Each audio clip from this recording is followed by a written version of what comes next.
Hello and welcome to Talking Dogs on a Monday. Great pleasure for me to welcome two regular contributors to the show. Firstly, Barry Drake down in his yawl base. I'm sure he'll be going through the 6 degrees of separation from every dog. We'll be talking about bringing them back to yawl in some way, shape or form. And the man, who you can also see on the screen, is Mike Flaherty, the voice down in Tralee, a man who has seen plenty of superstars come through the track, and a man who, by the looks of it, is going playing golf in about an hour's time. Mike, firstly, you're very welcome to the show. Am I right in saying you'll be teeing up today at some point? Absolutely, dressed for the occasion. I'll be heading to the first tee as soon as we wrap it up here, Ian. We won't keep you too long, so Mike, we don't want to keep you from dropping the handicap even further ahead of the captain's prize. Now, exactly. Barry Drake, welcome to the show. A great weekend's racing, lots to talk about between Shelbourne Park, of course, Toaster, the Irish, again flying the flag in some style. But from your point of view, there was a superstar and show at Curraheen on Saturday night. It's always great to see them in the flesh, and Dramana Bucco is just that, isn't he? Without a doubt, Ian. As I said last week, I had to go to Curraheen Park on Saturday night, even though there was so much great sport at home, Talking Dogs TV, Racing Post, Greyhound channel and all the hurling matches. But to go and see Dramana Bucco was quite a night, I have to say. The atmosphere, even in the build-up to the big final on Saturday night, is something I haven't seen in Curraheen Park for quite some time, and he certainly didn't disappoint. Yeah, we'll get back to him a little bit later on, because we are talking Corn Cuchulainn this morning. We are featuring the stayers for certainly the first half of the show, but then we will be turning our attention to plenty of other superb performances through the weekend. It was a great weekend for Liam Dowling and Graham Holland. The pair were dominant effectively in the Corn Cuchulainn, the Shelburne Champion 550, and of course they won the 2 semi-finals at Toaster on Saturday night. So expect to hear the names of Messrs Holland and Dowling over the next 45 minutes or so. We're going to kick off proceedings with the Corn Cuchulainn. We won't do them in order because the standout display was from Bucco's Brandy Mike. She looked a real star down at Curraheen Park, winning the O'Leary's Driving School 750. She had a little bit of age on her side. She's now 2.5 years of age, but for a stayer, she's very young still. And it was pretty emphatic the way she won the other night. Popped out of boxes. She had been a real eye-catcher in the opening round. And once leading, it was a case of by how far. And in the end, it was 11 lengths. It was a hell of a run. Yeah, it was very impressive. And so much so that on the video, if you're watching back on the Sunday morning, it's just the two. You can just see the two dogs on the video because she is so much far. She went to traps 3-1 on. So the right was on the wall. Very, very impressive. She was only 2.5 lengths behind Priceless Jet's sectional, which over 6 bends isn't very far. So I think she's got a really good chance of winning this outright. Corn Cuchulainn, the favourites normally do really well in this. I think in the last 20 runnings, I went back 20 years, 13 favourites have lined up in the final of won it. I mean, it's one of the most prestigious classics to win. If you can get that on your advert when you're going to stud or you're going breeding, it's a pretty impressive one to have. And I'd guess that's why the likes of Priceless Jet, All Sorts Bingo have tried their hand as such. I was really impressed with Bucco's Brandy. These races went off the same time as my races in Tralee, so I'm going back on replay. So I didn't really actually see what happened behind the two that were leading. But she popped out 13.54, as I said, 16 spots behind Priceless Jet, who has the fastest sectional so far, and strung them out. Never looked back, did she really? It was very, very impressive. I'd like it. She'd have a massive chance now. Yeah, it's no harm in being only 2.5 lengths behind Priceless Jet, because we know how exceptional he is over 4 bends, Barry. When he got loose in the opening yards, it was a case of how far he was going to go clear. It wasn't far enough in the end. But as I said, Bucco's Brandy, to be only within 2.5 lengths to the winning line. I'm looking at Priceless Jet's sectional. I can't imagine there's been too many faster over the times. He was pretty impressive from the front until he capitulated, really faded home. But Bucco's Brandy, you knew plenty about her, Barry. You'd seen her winning a few times around Curraheen Park, and by all accounts, she is going to take some stopping this competition. Most definitely, Ian. She was really a star attraction over the space of the 3 weeks or so down in Curraheen Park, previously named Silver Hills Karen, and that was a wonderful display on Saturday night. We touched on it last week. Would she have the early pace? And I think she can do it both ways, albeit it was a great opportunity for her on Saturday night maybe to get out in front. I didn't think there was any really, really quick starters in the lineup, but once she got running and took up the running, it was always a case of how far she'd win.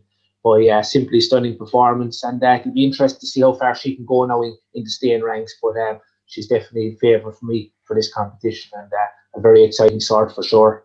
Yeah, I think she'll be UK bound after this competition, although she'd be the type you could bring back to Ireland towards the back end of the year. We have a few big, valuable staying races, the likes of the Night of Stars, and I don't know if she'll stay 1,000 yards and whether they'd even try it with her, because I think when she goes to England, I think she'll be a star both over 6 and 8 bends. Their 8 bends trips are generally a bit easier than ours. So she's one of those where, you know, sometimes the Corn Cuchulainn is dominated by dogs stepping up for 4 bends that you know, become 6 bend greyhounds, but more on sufferance, whereas this lady is a true 6 bend runner. Yeah, definitely. Look, she's left her previous form, I suppose, well behind since she stepped up in trip. And as you said, we'll probably see her in the UK, and she's going to be a big hit over there. They love their staying races over there as much as we do. And I'm sure she's going to win plenty of competitions going forward. Yeah, Battle Cry was second.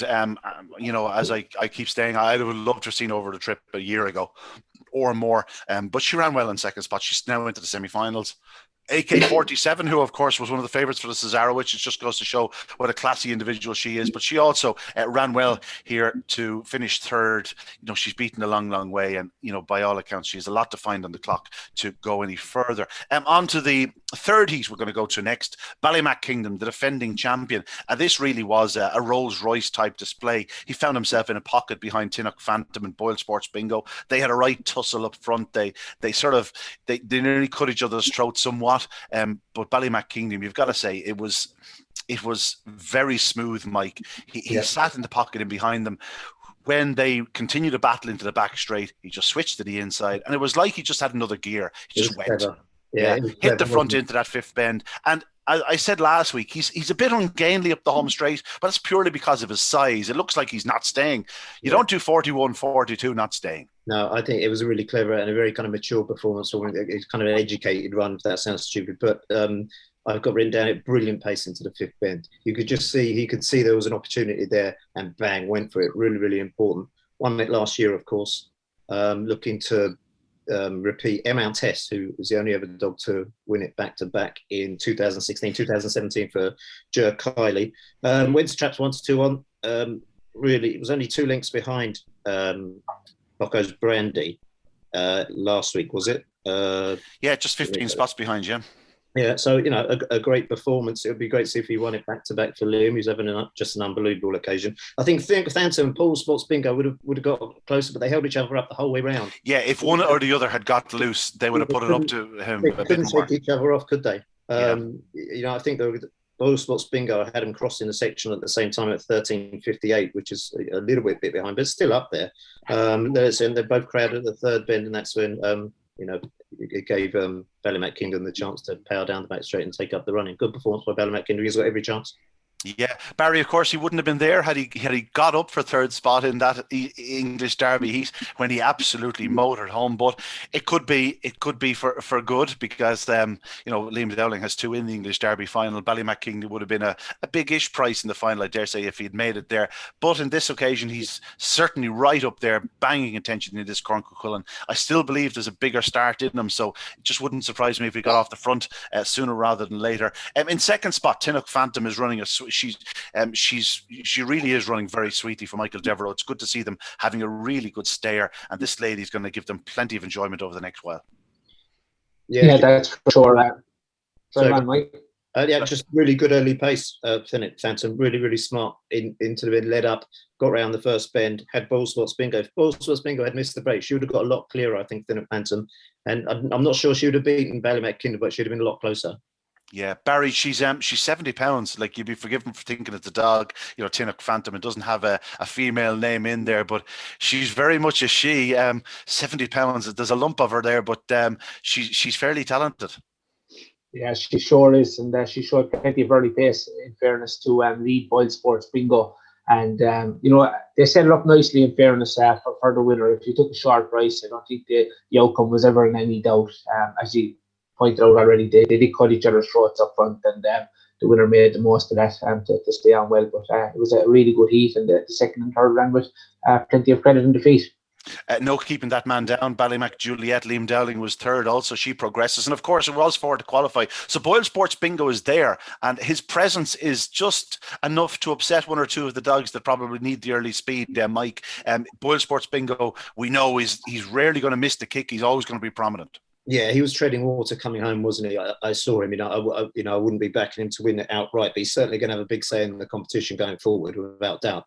He's going to be up there, and who knows? It's all pointing towards the favourite at the moment. But with so much early pace, I just quickly had a look at the trap draw, and the first semi-final is unbelievable. Anything can happen in that because of the early pace in it. Price's Jet, and I think Boyle Sports Bingo are in there together, so it's going to be really good to look forward to. But no, he's certainly not. I'd expect to see him maybe in the final.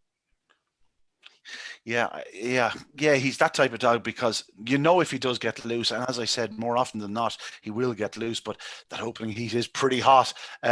He's going to need to lead, because, Bocco's Brandy, Ballymac Kingdom, Price's Jet, even Tinnock Phantoms there. AK-47 can't be completely dismissed, although she does have plenty to find on the clock, but it really is a red hot contest. We'll go back to the opening quarter, or the second round heat. Burgess Elite, Barry, you'd know plenty about the pedigree, the people involved. Of course, they're true stalwarts of the sport. And Burgess Elite was a good winner. Price's Jet, as we alluded to, set an unbelievable gallop. But just, you can't do it at both ends, or certainly Price's Jet can't, because, we knew stamina was going to be his issue. But, he still does 41.69, although at one point it looked like he was going to do 41 seconds if he kept up the gallop. But he just sort of fell into a hole. Ballymac Kingdom, or Ballymac Wisdom, was favourite to win the race.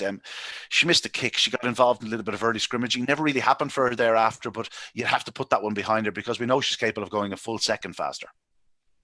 Yeah, definitely. Look, it was an exciting race, to say the least, when Priceless Jet went clear early on. It looked like he was going to be, run out the most impressive winner, Burgess Elite. Not sure what exactly happened at the first bend, but was Tree moving in, or did he take the step out to the right? But anyway, he got short the room and lost his position, and he was out with the washing and mounted the climb. I thought it was a fair performance. We expected him to improve from his opening display over the trip, because I know he'd never been over 750 yards, but that was a taken performance, and I think he can do things a bit better early on. We could see him leave that 41.55 well behind him. There was plenty of shouting and roaring in Curraheen Park when he got up there in the closing yards. There was a few hunters up there. Much like our cousins across the water, Barry, in the football, he's very much on the right side of the draw. He's in trap one in the second heat, which, there's no point in glossing over it, is considerably easier than the opening semi-final draw. So, bar he does something silly in the opening yards, he should be in the final. Without a doubt, and he's going to be very strong over this trip. It was a step into the unknown. We said last week, thought it was a great move by JJ Fennelly to step it up and trip and take his chance. And he's there with a big chance in this competition. Yeah, he sure is.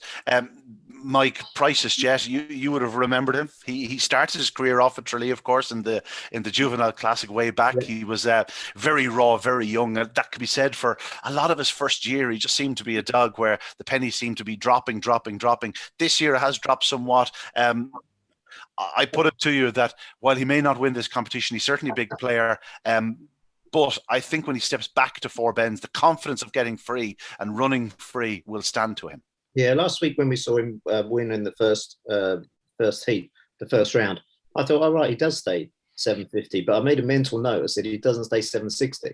It's just 750. But now I've gone back on that. I thought it'd stay better the other night. But I don't know if there was any anti-post on this. But if I'd backed him, I wouldn't be too concerned. Like, he was 8 lengths clear at one stage, and a lot can happen when you're 8 lengths clear in a greyhound race. Anything can happen behind.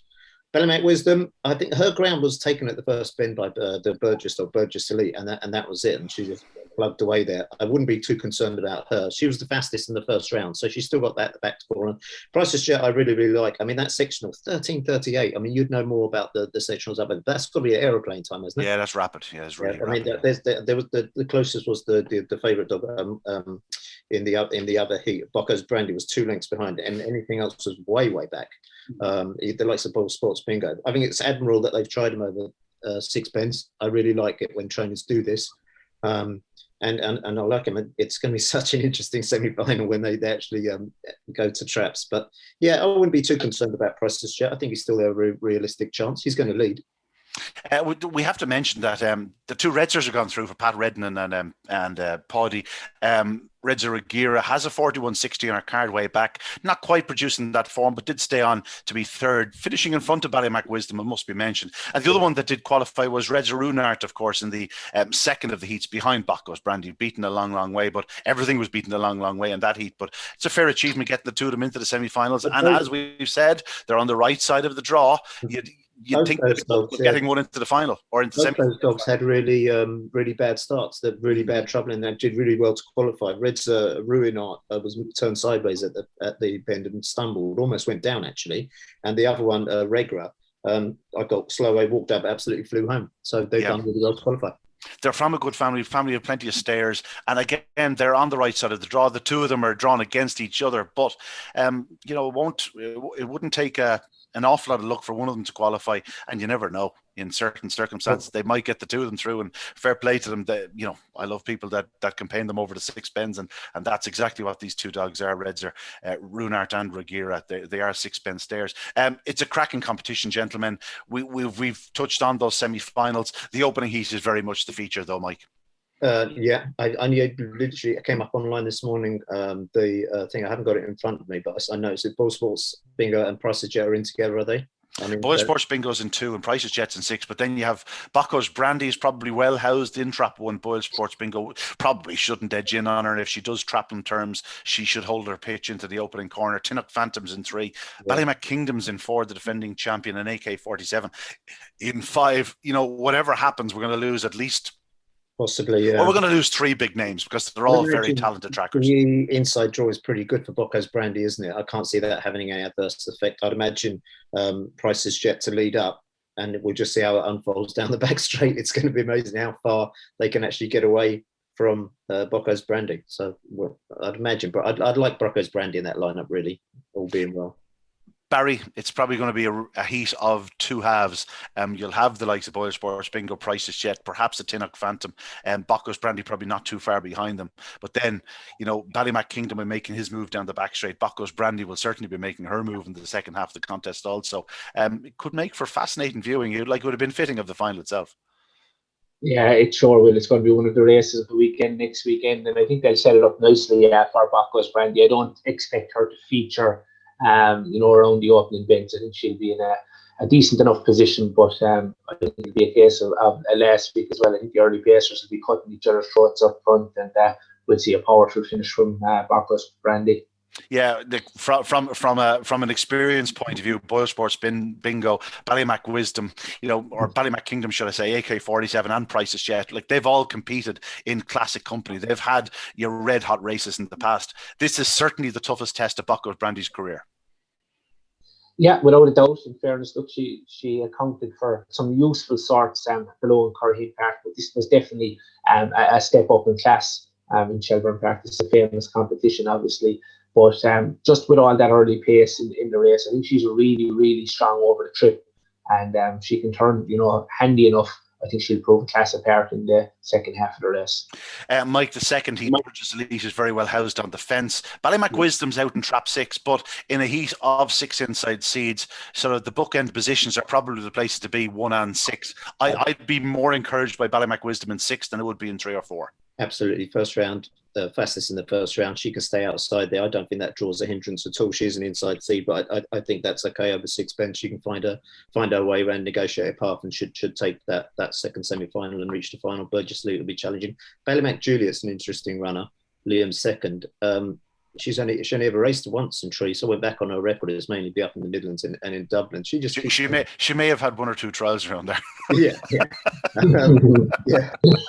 And she's plugging away. She's had I think 22, 23 runs, but she's no one that could make the final. Just get improving, But I'd like Ballymac Wisdom in the second one.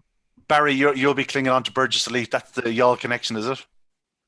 Oh, definitely, sure. JJ Elite, one of the driving forces behind the All Track Supporters Club. It has to be Burgess Elite for me, Ian. No, that's fair enough. We'll move on to the Shelburne Champion 550. Just plenty to look forward to in that Corn Cuchulainn. We'll race through this somewhat. It was the Graham Holland and Liam Dowling show. Graham Holland had a double. Jack's Little Thing and Romeo Magico, both very impressive from the front. The track was in good nick the other night. You could see the way these dogs were going to the corner and staying onto the line. It was in just good nick. And then Ballymac Ariel, she took another step forward, another step back to something like her very, very best in the third heat. But we'll kick off with the double for Liam, Graham Holland, should I say. Jack's Little Thing, he was the dog I nominated to win the contest because he probably had the best form in the book. If you go back to the likes of Clon Mel, it was just a case of getting his trapping right. I think he is going to be a 550 Shelbourne Park Greyhound, and Jack's Little Thing, Barry, off a good start, look back to himself.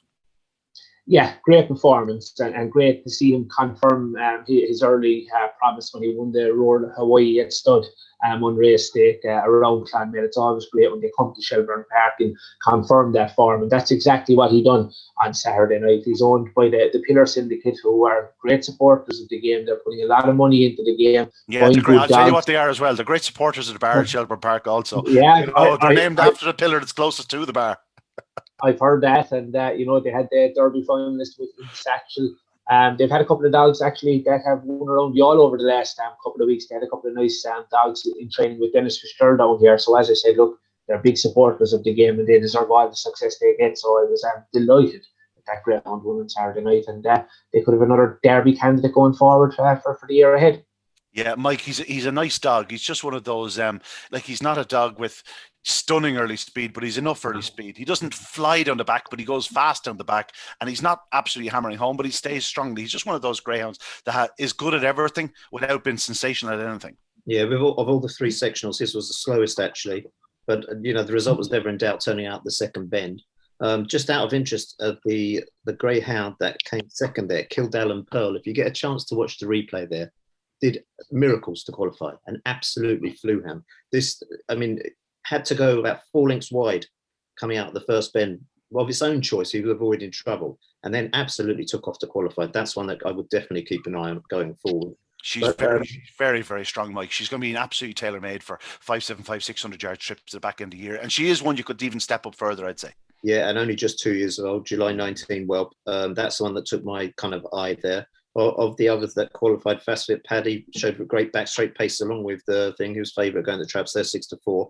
But Jack's Little Thing was impressive. Out, away, gone, game over, wasn't it? Very good. Yep. Greg's Hill was the other qualifier there. Lawhill Blake Woe Katie. He's not getting home. He's not getting home over the 550, which is mad when you consider Woe Katie was such a talented stayer.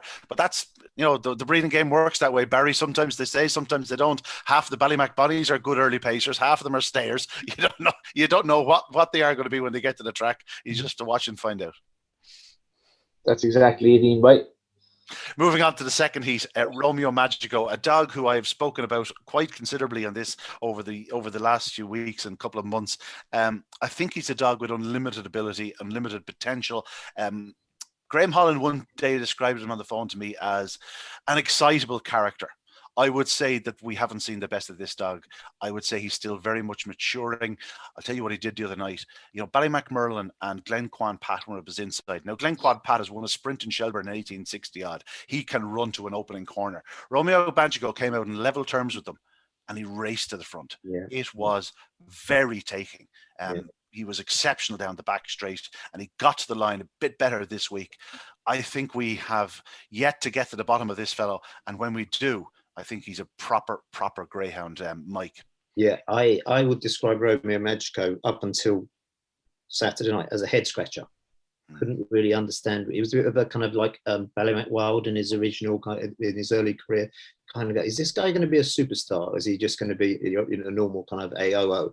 But very impressive presence. He did 17.29 in a Tralee, 2-dog trial back in Tralee, and he was on my radar there. He had no luck in the juvenile, but has obviously gone on and broke, as I said, level within. And the way he coursed, he just absolutely cut across them at the first bend, held up one, actually cost one a few lengths there, and cut across two. So it was a great sprint, as it's very seldom let out of the traps. But the way he actually cut the bend, that was really, really impressive. I was impressed with him on Saturday night. Very, very good. Barry, he did cut the corner as Mike alluded to, but I think the middle draw has been the key to him. He just seems to be trapping that bit better. He races straight up the middle and then drives the corner. But sure, we've seen how it's doing that from 5 and 6, and the early speed that this fellow has, I think he can get away with it. Yeah, and I think we forget he's only, I think, an August puppy, so much more to come. And I thought it was a spectacular performance. Even when your choice they were offering there, it's not often we see that. But Romeo Maggio was my pick, and I thought it was a fantastic performance. He didn't get off to an absolute flying start. I think he's capable of a quicker start than that. But the injection he showed just into the corner and to slip around in front, I thought was really, really, really classy. And another big Derby candidate for the Irish Greyhound Derby. It's going to be some Derby again this year. We're talking about so many dogs. Yeah, they're queuing up. They're queuing up. We have to mention Ballymacmurlan because you can tell by the way Liam and Shane talk about this fellow that, again, we haven't got to the bottom of him. He showed signs in that semi-finals of Race of Champions. I had him back to win the Kirby, I must say, at a big price. He caught my eye in one of the early rounds. Showed massive pace down the back straight, but he wasn't starting or staying in the Kirby. He's improved his starting. He's improved his staying, Mike. Give him a month or two, and this is a dog that could be doing 29-20 around Shelbourne Park. Yeah, I think you're right, Ian. He's maturing really, really well. And what I liked about Saturday night was that he went into the bend more or less level with 2 and Romeo Magico. And Romeo Magico cut across him. Now, a younger dog would have bailed out and checked out, but he actually drove into the bend and followed him round, took the slight crowd, took the slight bulk, and carried on with his job light. And I really, really liked that. A lot of other dogs would bail out there and think, whoa, but that he actually drove into it and showed a lot of maturity in doing so. 3:44 to the split I've got him doing, which was he just barely led, and then Magico cut across him at the bend. But he's getting better with every run, isn't he? He's just one of those kind of simmering away there. Go ahead, Barry. Just in that race as well, Kieran Lynch, the dog, name escapes me at the moment. He ran from trap number 6. He's a son of Rocky Bay Foley. It's worth watching that video again. I thought he was really, really strong into the pickup. Got a bit of trouble at the opening corner, but he's a greyhound to watch out for going forward. He's a rebel, you even see him stepping up and trip. But I noticed that they did try. Really I noticed that they did try him over 5.75 at Curraheen. It didn't happen for him. He got badly balked in the run up that night. But it's something that's clearly in their mind. They know he's a very strong running greyhound. 29.73 from off the pace at Cork, Barry. It's not to be sniffed at. No, definitely not. Look, he looked good down in Curraheen Park, but I thought that performance on Saturday night in such a high quality field, and the time was so good.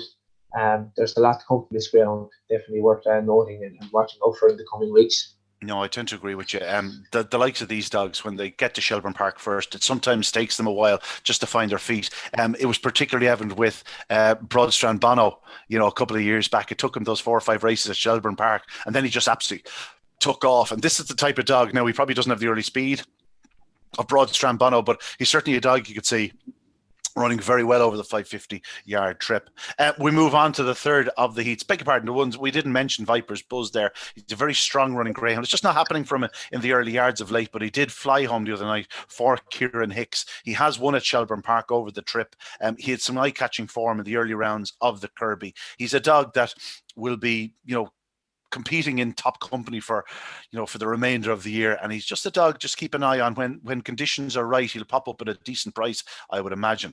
On to the final heat. Another one for Liam Dowling on the night. Of course, he had the winner in the Corn Cuchulainn, and now another winner here in the Shelburne Champion 550, my old pal Ballymac Ariel, Mike.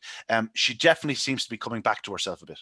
Yeah, I'm going to be fairly guarded what I say here, being in the company of the chairman of the supporters club. But unbelievable. How did she go to 2-1? I couldn't believe it when I saw the price. It's funny. I actually said during the week, they were asking me on Racing Post TV, will she be odds on? I said, I'm not even sure she'd be favourite. And I think people have the same sort of idea that they were thinking Croker Spirit might get to the front early and Deadly Destroyer be up the inside. But no, circumstance worked in her favour. 4 and 5 missed the kick. 2 very strong runners. Croker Spirit dived in, took a bump off 2, and all of a sudden she's in front. And there's scarcely a greyhound in training in the world that would pick her up. Yeah, because you guys have kind of adopted her. I was just going back on her race record there. 11 of her 16 runs have been in Shelbourne Park. She's never raced in Kerry. And you know what? I said it the other night in Talking Dogs TV, Mike. If she was mine, I'm not sure I'd ever race her outside Shelbourne Park again. Absolutely. I think it's her favourite track. Absolutely. She has shown in different tracks that she's just not quite comfortable. And when she's not comfortable, she's not performing. But I'll tell you something, if she gets comfortable around Shelbourne Park again and she finds her top form, I'm not sure what price the explosive boys of this world, the Knocknabull is, the Dearjet Sydneys, they'll all have to run to beat this lady in the Derby. She had the fastest section of 17:09 to the third bend, which I'm guessing again is fairly aeroplane. 3:41. Everything's going right for her. Never looked like getting beaten. I mean, she's a fantastic bitch. I mean, she seems to have been around for ages, but she's only had the 16 runs. So, you've really got to look towards September and think, wow, she's got to have a great chance here. I'm not sure what price she is. I imagine it's around 20s, 25, something like that. But I tell you, if she won this, that price will come tumbling down, won't it? Yeah, it all depends on what she does in the final or in the semi-final and final. But Barry, there's no questioning. We've never questioned her her talent. Just things haven't gone right for her this year. But by all accounts now, okay, don't get me wrong, the race the other night turned into a bit of a solo for her, with 4 and 5 missing the kick and 3 diving inwards. But she made full use of it. She does 29.42 on the bunny. There's far better to come. Without a doubt, it was a beautiful performance, and she accounted for a good field. Obviously, everything was in her favour, probably with 3 moving in and stuff like that. But look, the clock was fantastic. It backed up that it was a special performance, and big things to come for Sore. She seems to be hitting top form once again. Croker Spirit in second. He's been somewhat of a talking dog, but he's also produced it on the track. Don't get me wrong, he's hugely talented, but rumours of massive offers being turned down sort of got people talking about him. I was impressed with him the other night. He took a bump at boxes. He's a dog I would have thought had to lead over 550 yards. If he didn't, he'd really struggle.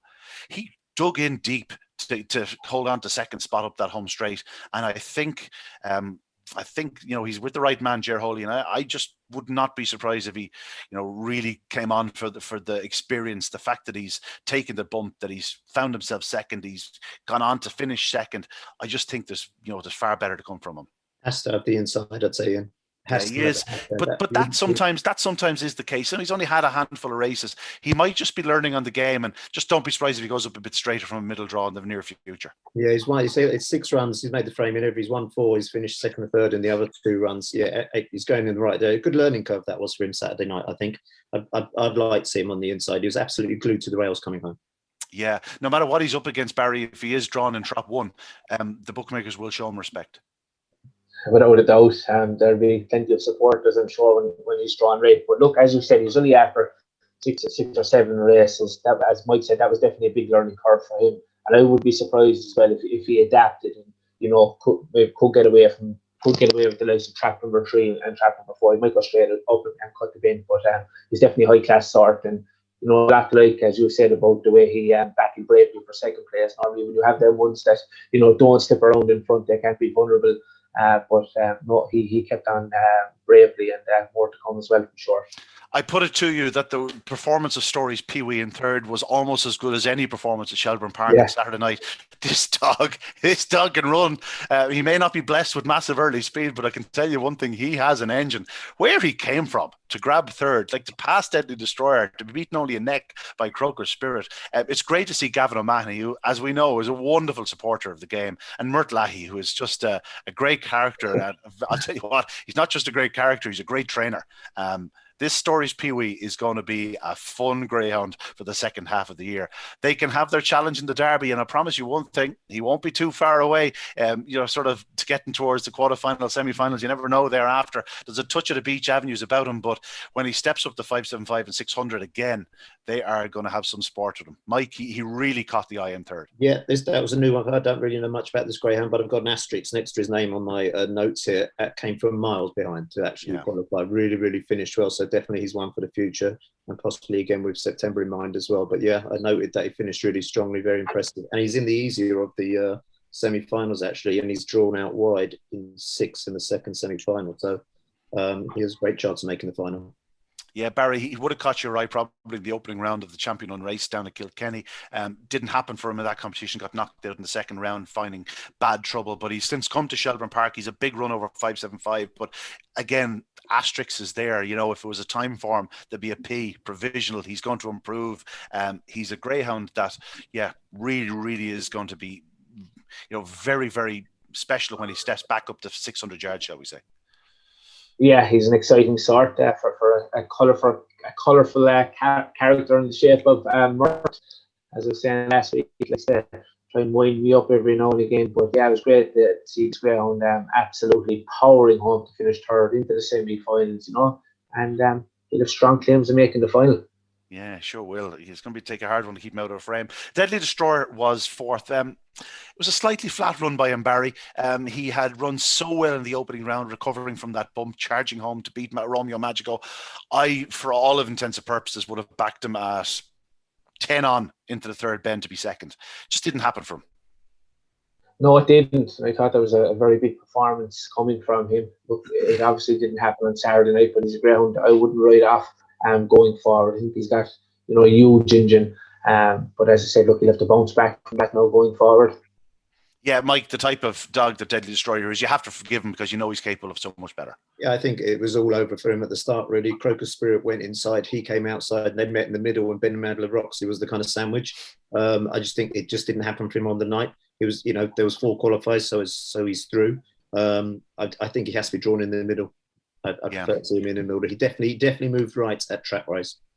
Yeah, he's in trap 1 on Saturday night, coming in the second of the heats, which is I was going to say the easier of the heats, but it's still pretty hot with the likes of Ballymacmurlin, Croker Spirit, and Stories Peewee. Croker Spirit's out in 4. We're going to test that here. If he'll go up a little bit straighter, he'll probably dive in again from trap 4. Could leave Deadly Destroyer and Ballymacmurlin with room up the inside if Greg's Hill gets in his way. Stories Peewee and Viper's Buzz will be flying home on the outside. An interesting little race that, but the opening heat is special. We have the 3 second round heat winners. Jack's Little Thing is in 1, Romeo Magico in 2, and out in trap 6, Ballymac Aerial. Throw in Fast Fit Paddy, who's capable of so much better than he's shown the last 2 weeks. When he finds his trapping boots again, he'll be a player. And Kildallan Pearl, who's been flying. 2 cracking heats, but that opening heat is pretty hot. It's great, isn't it? And bear in mind, this is wide open, lads. If there's only a length that covers the 3 winners on the clock, now putting aside the first round, the kind of stuff that happened, but I think this is wide open. I'd be kind of going, where am I, Ballymac Aerial, I'd imagine. I'd be really interested at what price Kildallan Pearl would be, just to make the final and see, and maybe you can get a bit of a price on the outright. But that's cracking. Well, I'm really looking forward to that on Saturday night. That first semi-final is going to be brilliant. But the second one, Story Peewee on the outside would be one to keep an eye on, just finishing strongly. Deadly Destroyer on the inside again. I don't like him from the inside. And Crocus Spirit, it's all going to be happening at Trap Rise. Then we'll just have to see what happens going into the first bend. Yeah, a bit of a pincer movement on the inside in the second heat, Barry. You need to be on your toes if you're Ballymacmurlin or Greg's Hill, or it'll get very tight very quickly. Yeah, without a doubt. Look, and it is such a great competition. It's wide open. 2 cracking semi-finals down for decision on Saturday night. Ballymac Aerial, I suppose, will be the most likely winner now. She's going to have her draw, I think, over the course of the next 2 weeks, and seems to be running really well from the outside.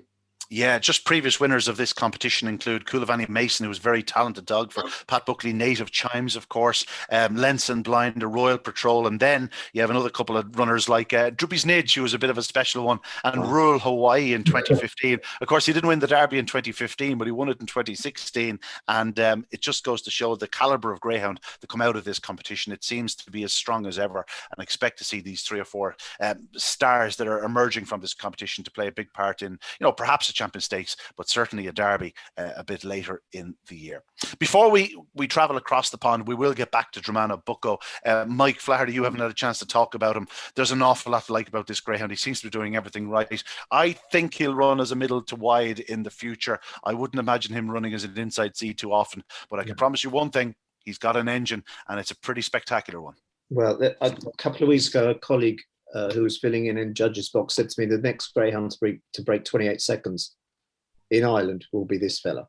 And fair play to him, he was absolutely right. I'm guessing if he was in 6, he probably would have broken the clock. Curious Boy's record of 27.85. What a superstar. How lucky were they at the moment? We've got so many things going on in England, and then you throw Dramana Bucco into it. You go, this guy could be anything. It's unbelievable. And he's an absolute gorgeous Greyhound. The way he strode out there in the pictures afterwards in the paddock, you can't but be impressed with him. It's unbelievable. And he could be anything. Yeah, Barry, He's a beautiful dark brindle. He's a massive big stride in him. He's only 75 pounds. He races bigger. He took that bump at boxes, diving out from trap 3. I thought 3 was going to be his draw. Dived out from trap 3 to probably 5 in the opening yards, probably costing that half length, the length that Mike's alluding to. He would have broken the Curious Boy track record had he come out and gone straight, but it doesn't matter. Track records at this point aren't really an issue, because I'm sure he'll pick up 1 or 2 in his time. But a very special greyhound from Mike Banderack, who's a great supporter of the sport. As an Englishman, he has lots of greyhounds in Ireland over the years, and some very talented types, including a couple of Derby finalists, and of course Mark O'Donovan, who can do so little wrong at present. But this Dramana Bucko, a special talent. Without a doubt, it's pity we can't have him in Curraheen Park every Saturday night. As I said, the atmosphere really was building prior to that final. It's something I haven't seen for quite some time. I was interviewing the race sponsor, who was delighted to speak with me on Friday for local radio, Denis, who was a solicitor in North Cork, and he was, really excited about it. He was there on Saturday night with a couple of people, and they really enjoyed the night. And he was so delighted to sponsor the event as well, which I thought was great. And, we described Dramana Bucko as a bit of a freak, and he backed that up. It's not often we see greyhounds break 28 seconds around Curraheen Park, but to do it in back-to-back weeks was quite sensational. I thought it was unbelievable. It was a night to remember for me in Curraheen Park on Saturday night, and I thought a lovely touch as well from trainer Mark O'Donovan after the race. The O'Briens, who had trained Dramana Bucko up till the big sale, brought boys in for a photograph, and they got lovely photographs with the dog, and they were delighted to see Dramana Bucko, and he knew who the lads were. He was so happy to see him as well, and I thought it was very touching, to be honest. Any hint to where they're going next, Barry? I dare say Shelbourne Park might be on the horizon. That's what he said. Next stop, Shelbourne Park. So it'll be interesting to see what type of race he'll be in. There'll be tougher tests ahead, obviously, when he steps out of Unraced company. But he's very, very, very special. I suppose it goes without saying that his sectionals are very, very quick. His opening sectional of 3:30 to the night, 3:25 the previous week are good. You do get the odd one going faster, but how quick is he going to that third turn? Under 16, off the top of my head, Rocky Bay Foley, the Pat Guilfoyle dog, Greyhound 10. They're just 2 that I could say definitely broke 16. But other than that, I'd have to go looking. But that is unbelievable under 16. 1591 the other night off a 3:30 start. He 3:25 the previous week. He's up there with the big early pacers in the country. Looks nailed on to get the 550. Longer run to the corner would suit him, Mike. It's just a no-brainer. Given his age, there's not many more options for him. You have to go to Shelbourne Park.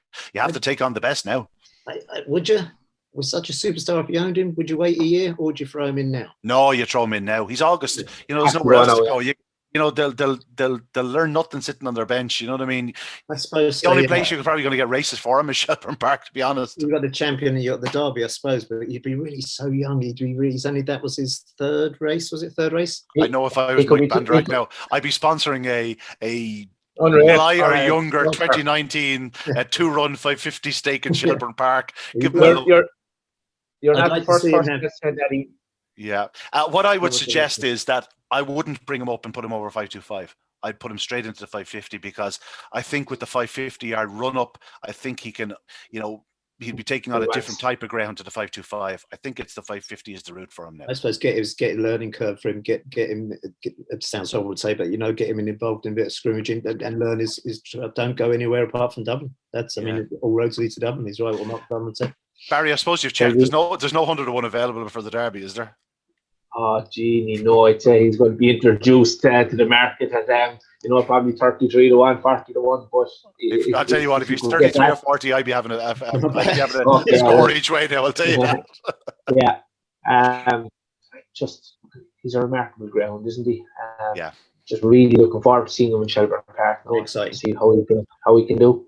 Certainly a very, very special greyhound. He is in August 19, as we said, so plenty more to come from. He's only had the 3 starts. A dog that's only 2 months younger than him, though, across the water, starred at Toaster, Ballymac Fair 1, a June 19. Well, Mike Flaherty I put it to you that you may have a few quid in this fellow to win the outright competition, because I got a DM from you prior to the Derby saying, have a few quid in fair one. And by all accounts, you're 100% right. He looks a special greyhound. He was bred to be special. He's a full brother to repeat mating to Ballymac Cooper, who himself was a star in his youth and continues to be a star in his old age. But Ballymac Fair One, that middle draw really is the key to him. We haven't seen the draw for the English Derby yet, and we're recording this. It's now 10:18. The draw will be in about 2.5 hours' time. By the time people are viewing this, they're hopefully going to see Ballymac Fair One in trap 3 or 4 with Dearjet Sydney and maybe 2, and the rest can fall into place thereafter. But if Ballymac Fair One gets trapped 3 or 4, I think he'll be favourite in the Derby final on Saturday night. I think you're right, Ian. Before they went to traps in the first round, I was in the judges' box in Tralee, and I like to back a Kerry dogs that are in the Derby, and myself and Kieran Casey, the racing manager, were going through a few of them, and we came up that this guy, if there was ever a greyhound that has come in under the radar into a competition, this is it, Ballymac Fair One. And well, no, that's understandable. He had about 5 races on his card. Yeah, 100 to 1 was just absolutely massive. So yeah, I'm sitting on 100 to 1 Ballymac Fair One. It'll be enough to keep me in greyhound racing for a little bit longer anyway. So it's no great, no great fortune. But anyway, we'll be fingers crossed. It's brilliant, isn't it? I mean, what a week for Irish greyhound racing we've had. It's 4 in the final again. That's the 3rd year in a row.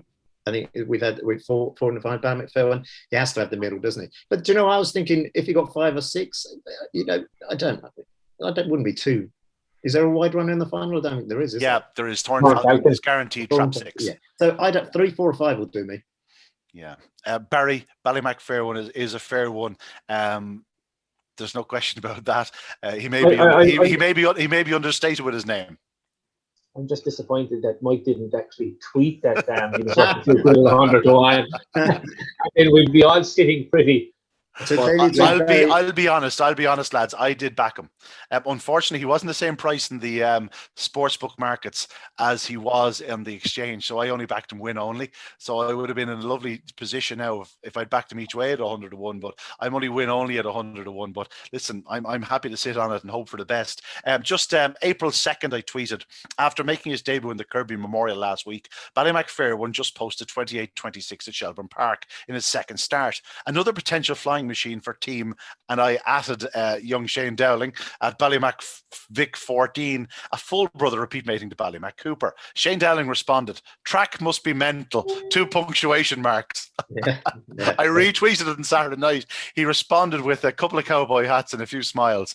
I dare say they knew from an early age this was a fairly special greyhound. I think so. This guy was wrapped in cotton wool and was like more that came in under a Harry Potter cloak of invisibility into a toaster. But no, it's really great, isn't it? Ballymac Wild. I think we got to talk about Ballymac Wild in finishing second. Nearly got to him. What was it? Only about a length or so, wasn't it? It was a length of quarter, yeah. You put up a really interesting tweet there on Twitter about Ballymac Wild, his career so far. I'll just rattle it off there. Juvenile winner 2020, second in the Champion Stakes, Irish Derby finalist, St Leger finalist, third in the Kingdom Derby, and this year won this 600. And the saddest thing about Ballymac Wild is that nobody's got to see it. Nobody saw those races apart from video. I've seen it. Yeah. Myself and Ballymac Wild are like that. Yeah, but he's such a great dog, and he's had such a great career so far. Yeah. But he's had no crowds roaring him. Originally there were people saying, "Oh, I'm not sure about him," but he's an absolute superstar. I really like Ballymac Wild, and he's a gorgeous dog to look at. He's one of those light bluey brindles, and fantastic performance. 1-2 on Saturday night was brilliant. He's 3 years of age this month, so there's no stopping him in terms of it's not age isn't catching up on him or anything like that. He's coming to the peak of his powers. He ran a remarkable race in second spot. It's great to see him making another final. It's death and taxes. The one certain thing but Ballymac Wild is he's going to get to the final. He's been unlucky in the big ones. He's won the don't get me wrong. He's won the Shelburne 600, a classic. He won the Juvenile Classic, of course, but he was desperate and lucky both the Derby final and just the Leger when he was odds-on favourite. Just completely fluffed the start. Just didn't happen for him. So, for all that he's won, and he's won nearly €50,000 in prize money, it seems wrong to say he's due one, but he nearly is. Absolutely. I think it well deserving, well coming to him. I mean, what a hand Liam's got in the final now. It's unbelievable. I know I'm accused of wearing my Kerry hat now and again, but Fair play to him. That's an amazing training performance. We can't actually hear a word you're saying through that thick Kerry brogue that you're speaking through. Ballymac in second. Dearjet Sydney ran in third. Like, people have been asking me, is he all right and whatnot? He just didn't lead, and he has absolute powerhouses behind him. I thought he ran even well to qualify. I wouldn't be too worried about that run at all in the slightest. He's beaten less than 3 lengths in 29.08, so he's doing 29.30. You know, there's nothing wrong with that. Dearjet Sydney is bang there. If the draw comes right in the final, he is more than capable of becoming the fourth, maybe fifth greyhound to double up in the English Derby, following the likes of, you know, Mick the Miller, Rapid Ranger, Patricia's Hope, and of course, Westmead Hawk.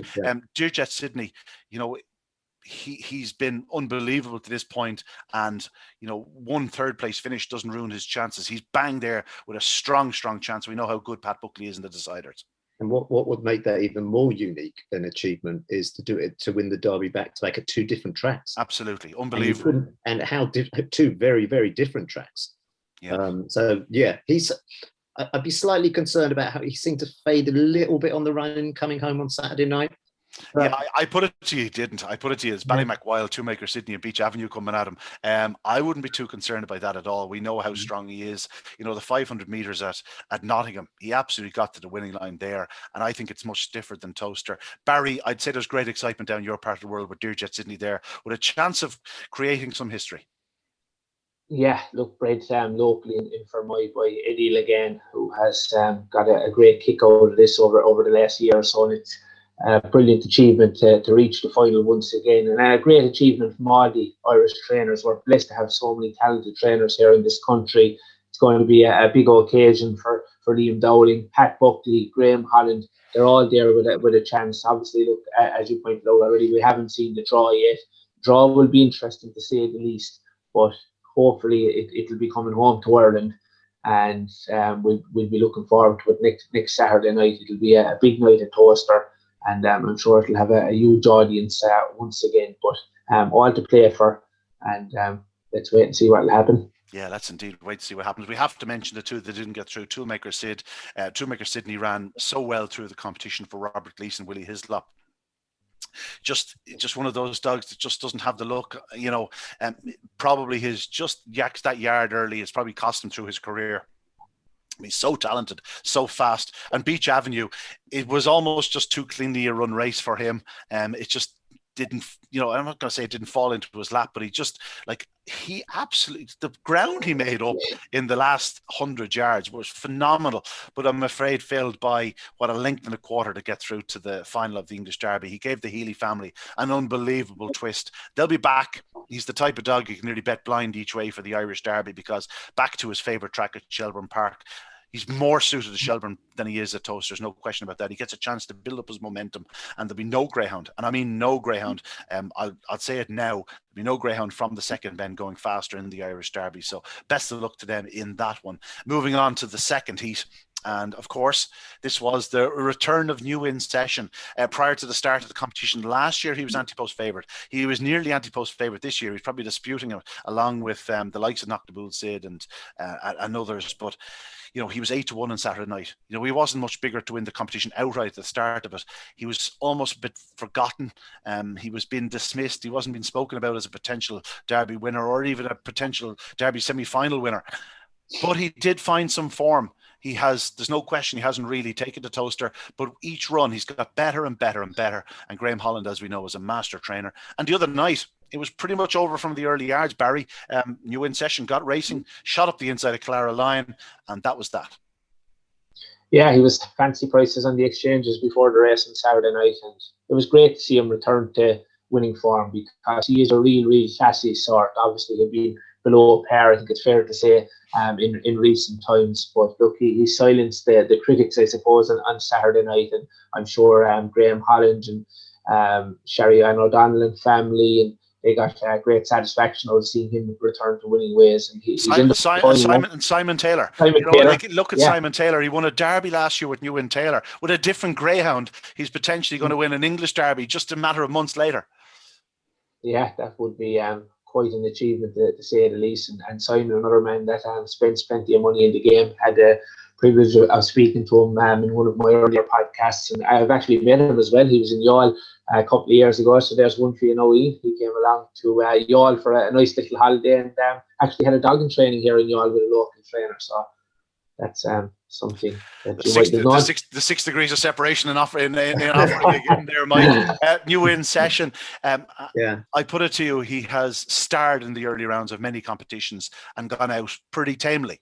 Yeah. On this occasion, he hasn't really run. He hasn't really produced his very best at all through the stake. And yet here he is in the final and probably peaking at just the right time. I think it just goes to show you don't have to win rounds to still have a realistic chance in the big final. He kept plugging away in each round. He's qualifying. The only thing that concerned me was the time. Mike Flaherty did 29.08. He recorded 29.33 with a clear run. And you're in the, that's a significant difference. You know, again, the draw is going to be, it's crazy that we're not talking about the draw because they insist on doing it at the Derby lunch. But yeah, I mean, he's there. Is there a chance? Thorn Falcon, I think, was most of the English Greyhound folks' thoughts of their best chance, and he's reached a final. He's the wide runner, isn't he? He's going to get 6, so he's there. He'll keep plugging away, finishing strongly, and clear. They're praying for Dear Jet Sydney to get trap 5. You know, in that scenario, he's a big player. Although I really hope that the inside runners, whatever they are going to have a bit of a clean run as well. So you know, it's going to be an intriguing final. But Thorn Falcon, I just have to mention, he started his career at Enniscorthy. Started in the stake that was sort of named after my father. It was the Future Champion stake, which has always been a tremendous unraced stake, and it was run this year as the Michael Fortune Memorial in conjunction as the Future Champion. And it's great to see him there.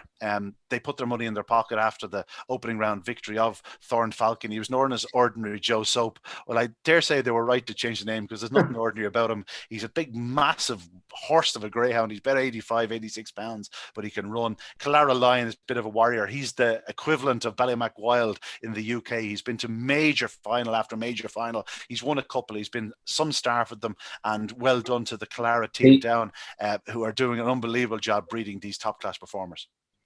Yeah, he started off in Clonmelville in the care of David Flanagan, so another one that started on these great Irish shores. Yeah.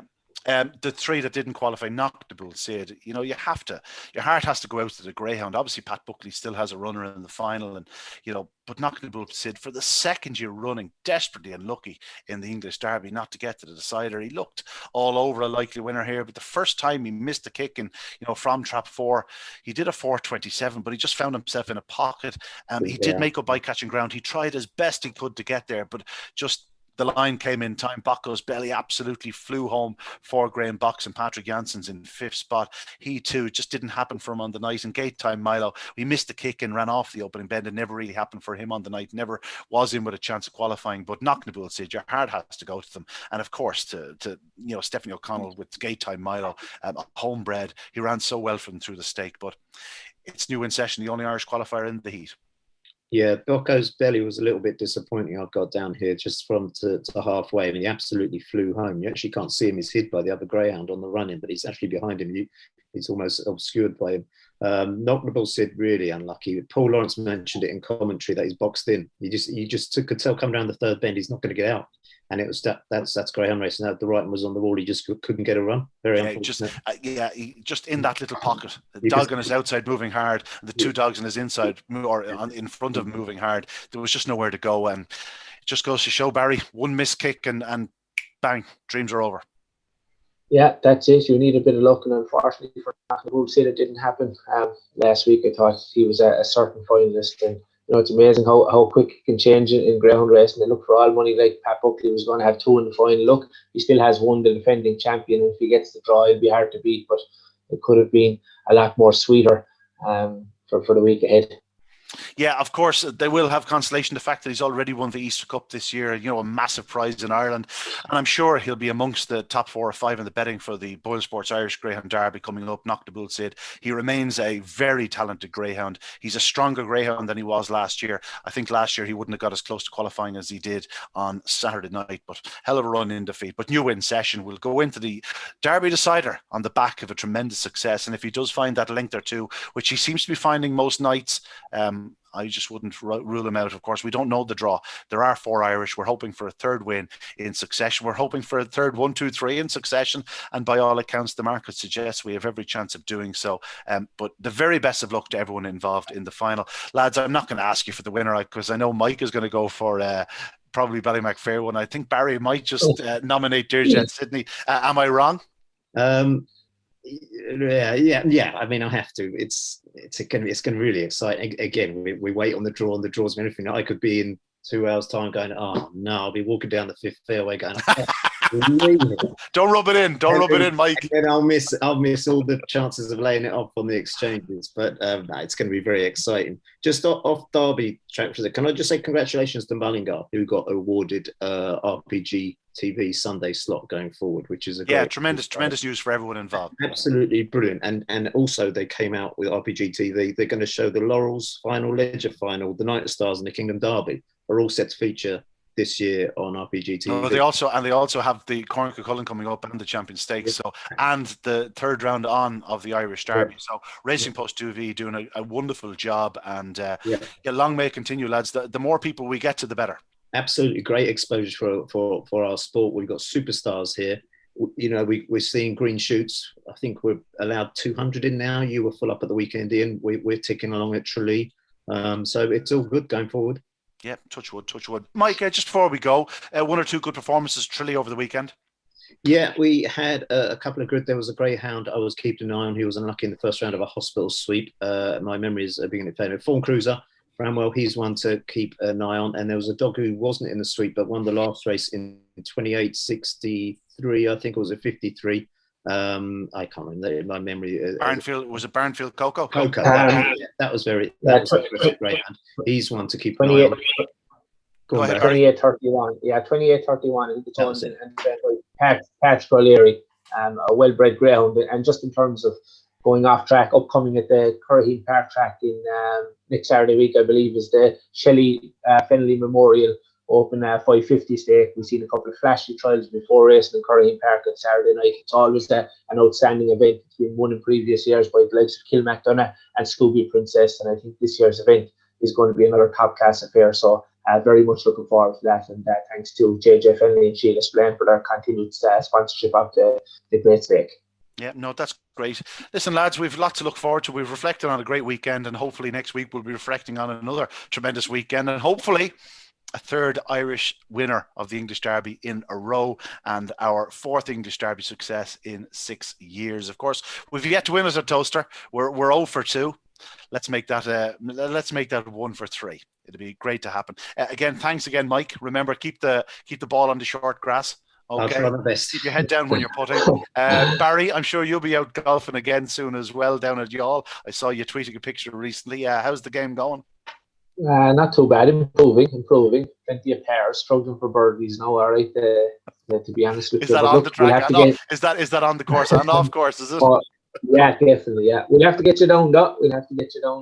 Listen, I'm always available for a game of golf. Have no fear of that. Listen, thanks again, lads. We'll talk to you very soon. That's it for Talking Dogs on a Monday. A great weekend just gone, an even better one to come. And again, let's hope for an Irish winner of the English Derby. Best of luck to all involved. We'll talk to you next week.